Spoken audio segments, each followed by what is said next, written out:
good evening, or perhaps, given what we are about to uncover, the more appropriate word would be beware. Welcome to Not All Rest in Peace. Today, we are not going to explore distant folklore or vague rumors.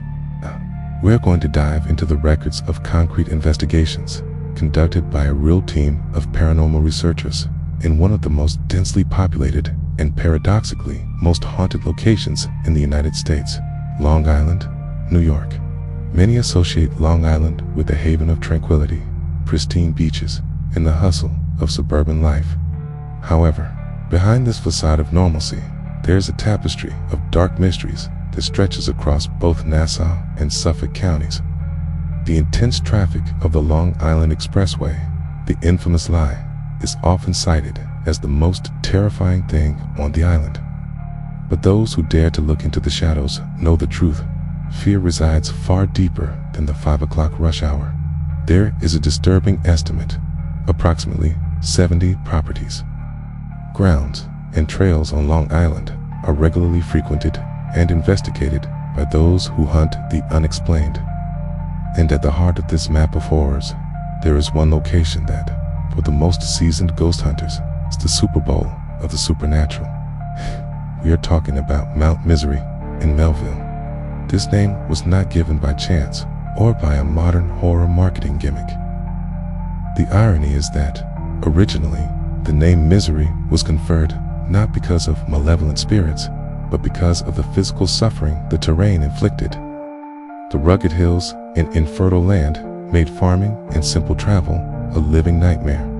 Centuries later, however, the misery has taken a much more sinister form. It is on the vast hiking and horseback riding trails of the West Hills County Park near Sweet Hollow Road, a road once voted one of the nation's scariest streets due to its dark, oppressive woods, that the true nature of Mount Misery manifests. The person who affirms this with absolute conviction is Michael Cardinuto, the founder and leader of the Long Island Paranormal Investigators, LIPI. With a group of 30 volunteer Ghostbusters, he has dedicated himself to the frontier of terror for more than a decade and a half. Cardinuto does not mince words. He states categorically, if you get a full moon on the fall equinox, it's like the gates of hell open up here. You're guaranteed to get something. And he continues, this is probably one of the most haunted places here on Long Island. For LIPI, Mount Misery is a lifetime project. They have divided it into meticulous sections for field research, and the accounts emerging from these investigations are enough to make even the most skeptical question reality. In one specific spot, known as Site 2, they captured one of the most unsettling pieces of evidence in their journey. Amidst the oppressive silence of the forest, a sound burst through their walkie-talkies. It wasn't static, wasn't interference. It was a voice, clear enough to be understood, yet desperate in its nature, which said, "They're here. Count me out. Please, let me out." Cardinuto reports that at the exact moment of the recording, he and his team felt strange temperature and pressure changes in the air, a classic sign, according to them, of a concentrated paranormal presence, and, perhaps, one in distress. But what exactly haunts these woods? The LIPI volunteers claim to have seen shadow figures and black masses, entities that move swiftly and seem to absorb all the light around them. They have also recorded the presence of what they believe to be a demonic force, not through direct visual manifestations, but through an olfactory sign, an intense smell of rotten egg and sulfur, a sulfuric odor long associated with malevolent entities. Adding to the sinister atmosphere, the team reports seeing a strange green aura hovering over certain areas of the trail. And as if the presence itself were not enough, the energy of these spirits seems to affect the physical world. LIPI claims that their devices, cameras, recorders, detectors, frequently suffer sudden and inexplicable malfunctions along the trail, as if an invisible force is draining or disrupting the electronic circuits. "We've captured some weird stuff," says Cardinuto, in a tone suggesting that weird is an understatement. The terror of Mount Misery is not exclusive to the investigators. Locals and regular trail users have reported inexplicable experiences for years, Stacy Broggie, a local resident and frequent hiker, witnessed her own dogs, a male and female pair, act unusually erratic and terrified in specific spots. She describes that one day, the female started freaking out in one particular location, and the male soon followed suit. They recoiled, barking at nothing, their fur bristling. Broggie reports, one day, out of nowhere, she just started freaking out in this one location where we walk. She's done it several times, and later, when the male repeated the behavior, they concluded, all right, something's wrong. It is always in the same location. Stacy herself even saw an unusual white flash in the area around sunset.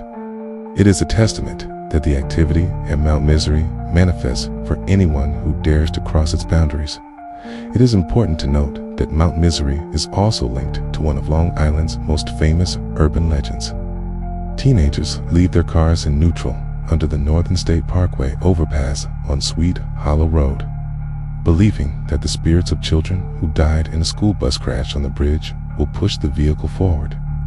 Cardinuto, however, reveals that this is a distorted story of a genuine 1938 tragedy that occurred in Salt Lake City, Utah, where a bus carrying 24 children crashed on railroad tracks. Mount Misery, he insists, needs no borrowed legends to be terrifying. The LIPI leader himself faced a more personal threat deep in the woods. During one of their nocturnal investigations, while using an AM radio sweeper, a device that scans frequencies, hoping a spirit will speak through the open airwaves, Cardinuto's name began to be called repeatedly over the radio. He reacted with the fearlessness of the veteran. All right, here I am. What do you need from me? He asked into the silent night. The response that came through the radio, however, was more terrifying than any scream or moan. The voice said, to die.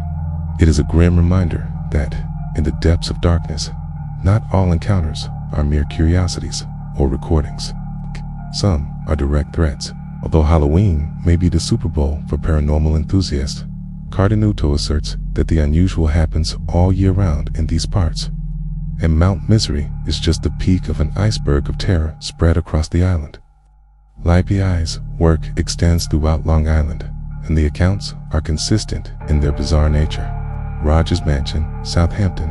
In this 19th century built mansion, a light bulb allegedly shattered suddenly right after a team member challenged the spirits with the phrase, "If you want us to leave, give us a loud noise."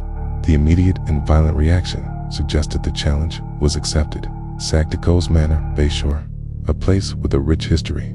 George Washington once stayed there, which now hosts much less welcome presences. LIPI members report being stalked by black masses within the premises, a visceral sensation of being hunted by something that cannot be clearly seen.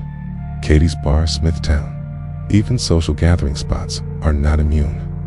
Eerie, unexplained sounds are a common occurrence in this bar that seems to have more than just rowdy patrons. Kings Park Psychiatric Center, defunct, a horror classic like every abandoned psychiatric hospital. The sounds and spectral presences here are a testament to the suffering that permeated the lives of its patients. But there is a nuance to ghost communication that Cardinuto is keen to highlight. The spirits are not always angry or threatening. Sometimes they just need the right question to become chatty. He is still floored by an interaction that took place in the winter of 2025 at the Nathaniel Rogers house in Bridgehampton. During a spirit stakeout, the AM radio sweeper was filled only with inaudible static all night. The team was exhausted and hungry. A member then asked a more casual, more human question. Are you trying to tell us something? Are you hungry too? The result was instantaneous and breathtaking. The radio, which had been sweeping frantically, suddenly landed and stayed on a station where a voice was heard, clearly saying, "Great question." The entire group freaked out. It was an interaction that proved that, even in the depths of the paranormal, humor, curiosity, and ultimately communication can still prevail.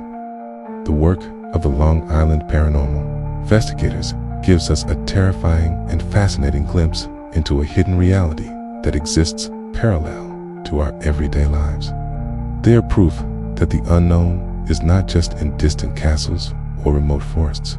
It's on the trails we walk, in the houses we inhabit, and on the streets we drive. Okay? It is in Mount Misery, and it may be much closer to you than you think. Whether it is a desperate plea, a threat of death, or a quick-witted answer, the spirits of Long Island are active. And Michael Cardinuto and his team are there to hear every word. And you? Have you ever felt the air turn cold, or heard a whisper where there was no one? Have your paths ever crossed with one of these shadow figures? What are your thoughts on the Mount Misery phenomena? Do you believe that modern technology can truly capture evidence of the supernatural? Leave your story and your opinion in the comments. Like this video if you are brave enough to watch until the end, and subscribe to Not All Rest in Peace so we can continue this journey into the terrifying unknown together. Until next time, and remember, the dead are watching.